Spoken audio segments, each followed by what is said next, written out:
السلام عليكم ورحمة الله وبركاته. ازيكم عاملين ايه؟ يا رب تكونوا بخير.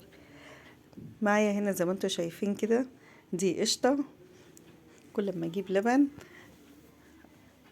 طبعا بنغلي اللبن ونسيبه يهدى يبرد ونحطه في التلاجة، بيعمل وش حلو محترم كده، ناخده ونقوم حاطينه في الفريزر. طبعا السمنة عندي خلصت، فانا عملت كمية القشطة دي مش كتير، بس قلت ايه اتصرف. قمت مطلعاها وجبت معايا نص كوباية من الزيت وحطيتها عليها، وقلت بقى ايه اتصرف واعمل سمنة، عشان انا خلصت السمنة البلدي اللي عندي. بس الطريقة جميلة جدا، هتشوفوها في الاخر. طلعت سمنة بلدي كلها الزيت نفسه ملهوش اي اثر خالص، ولازم كمان يكون زيت نظيف. اهو كنت حطاها في علبة وحطها في الفريزر. الايام دي اللبن ما شاء الله سمين وبيعمل وش حلو جدا. بصراحة انا عفوا، بصراحة حاولت اطول في الفيديو شوية علشان يبقى قدامكم واحدة واحدة، عشان تعرفوا السمنة مع الزيت بتبقى سمنة بلدي فعلا كلها يعني جميلة، مفيش اي اثر خالص لطعم الزيت، لان اللي انا حطاه زيت نضيف.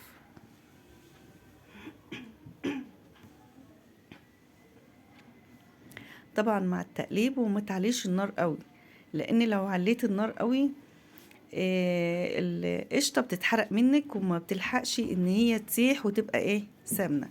لان انا جربتها قبل كده، حصلت معايا كنت معليه النار ولقيتها اتحرقت مني. فطبعا بحاول ان انا اعرفكم كل حاجه عشان ما تعملوش الغلطه بتاعتي.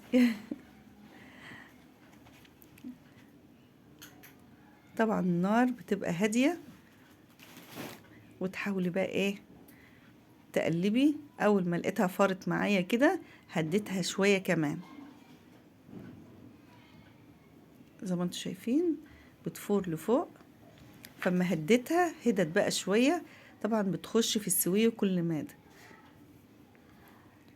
تلاقيها بقى عملت تخنت معاكي كده، وبعد كده بتفك واحده واحده، بتنزل لتحت بقى بتبقى عجوزه.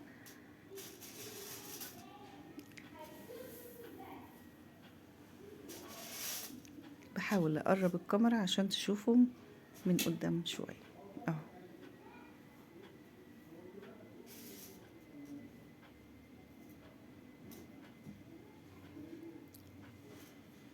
الواحد ما يستغناش طبعا عن السمنه البلدي، لها طعم حلو قوي، والسمنه طبعا بره غاليه فانت تقدري تعمليها.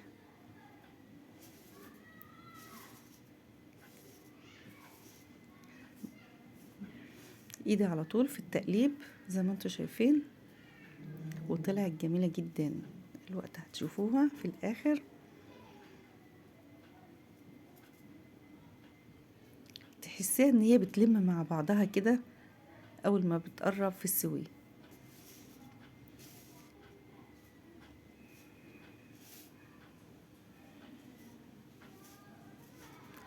يعني ما تسيبهاش وتقومي راحه قاعده تستريحي شويه، لا خليكي واقفه، معلش استحملي شويه، لان لازم تكوني واقفه ومع التقليب عشان ما تتحرقش، لان انت لو سبتيها ممكن تلزق في الحله في الطاسه في اي حاجه اللي انت حاطه فيها. فاحنا نخلي بالنا ونقف شويه مش اشكال. واللي بيشوف القناه بتاعتي لاول مره يعمل اشتراك ولايك وتفعيل الجرس، ما تنسوش. ان شاء الله قناتي هتعجبكم. انا بعمل طرق بسيطه مش مكلفه ولا حاجه اهي. بصوا كده هتلاقيها بتلف، تلاقيها تخنت كده طول ما انا بلف، وبعد كده بتلاقيها تسيح واحده واحده، وبترسي بقى العجوزه تحت.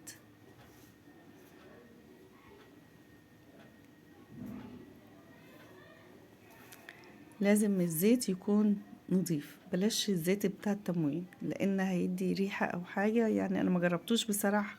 بس لما يكون الزيت نضيف تبقى السمنة ظاهرة فيها وبتبقى طعمها حلو.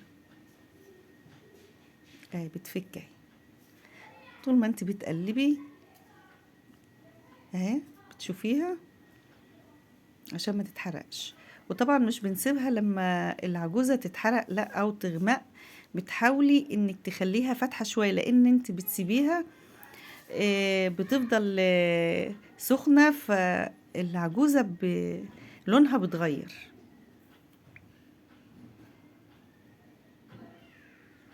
بتفك واحدة واحدة زي ما انتم شايفين.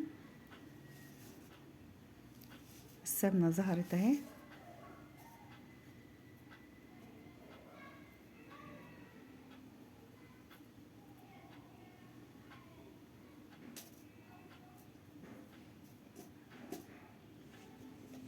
ما تنسوش بقى لايكات، واللي ما اشتركش يشترك في القناة.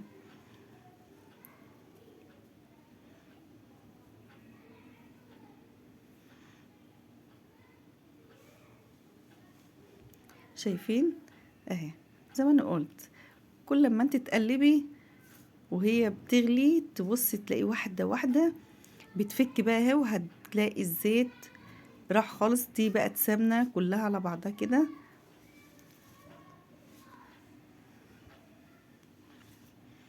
بس طعمها جميل جميل، سمنة بلدي ولا تحسي خالص ان فيها زيت، تديكي بقى كمية حلوة.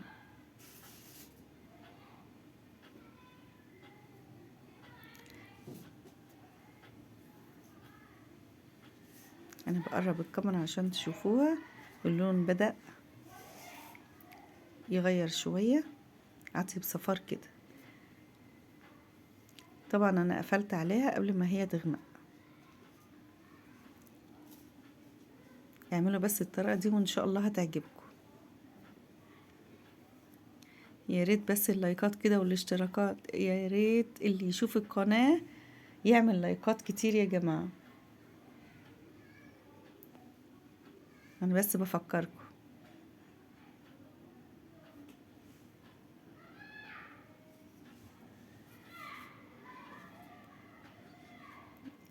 بوريكم اهو العجوزة بتنزل والسمنة بتبقى ايه على الوش، ترسي تحت.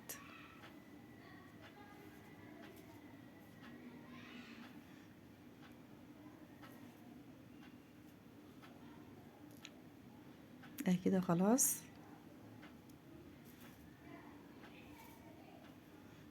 اللون بتاعها غير خالص اهو، عطى لون اصفر.